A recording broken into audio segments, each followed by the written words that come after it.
আসসালামু আলাইকুম চাকরি প্রত্যাশী ভাই বোনেরা, নতুন আরেকটি চাকরি নিয়োগ বিজ্ঞপ্তি নিয়ে আপনাদের সামনে হাজির হলাম। বর্ডার গার্ড বাংলাদেশ বিজিবি বিশাল নিয়োগ প্রকাশিত হয়েছে।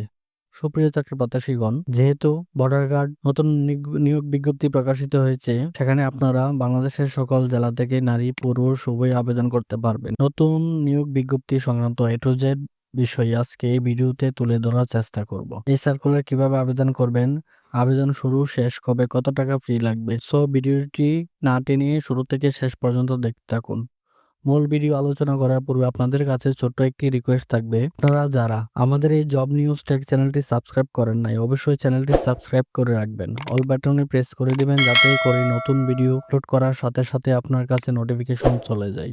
আর যারা এই ভিডিওটি ফেসবুক পেজ থেকে দেখে থাকেন, পেজটিকে ফলো দিয়ে রাখবেন। যেহেতু বর্ডার গার্ড বাংলাদেশের নিয়োগ বিজ্ঞপ্তি প্রকাশিত হয়েছে, সেগুলো আপনাদের দেখে দিচ্ছি। 104তম ব্যাচে সিপাহী জিডি পদে নারী ও পুরুষ উভয় আবেদন করতে পারবেন। শিক্ষাগত যোগ্যতা আপনাদের এসএসসি ও এইচএসসি হলে এই পদে আবেদন করতে পারবেন।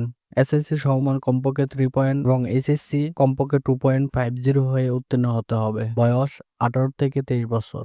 যাদের জন্ম 4/8/2002 হতে 3/8/2007 এর মধ্যে তারাই আবেদন করতে পারবেন। উচ্চতা পাসপোর্ট 6 ইঞ্চি। ক্ষুদ্র অনি গোষ্ঠী সম্প্রদায়ের ক্ষেত্রে পাসপোর্ট 4 ইঞ্চি। মহিলা প্রার্থীর ক্ষেত্রে পাসপোর্ট 2 ইঞ্চি। ওজন উচ্চতায় অনুযায়ী ওজন নির্ধারিত হবে। বুকের মাপ স্বাভাবিক 32 ইঞ্চি হতে 34 ইঞ্চি হতে হবে। মহিলা প্রার্থীর ক্ষেত্রে 28 থেকে 30 ইঞ্চি হতে হবে।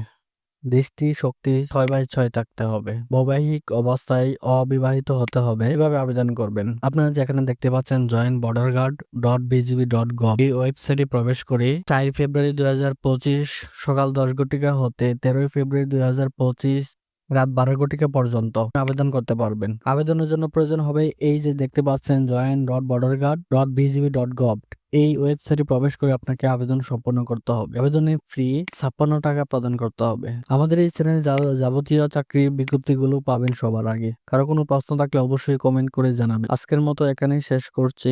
আসসালামু আলাইকুম, আল্লাহ হাফেজ।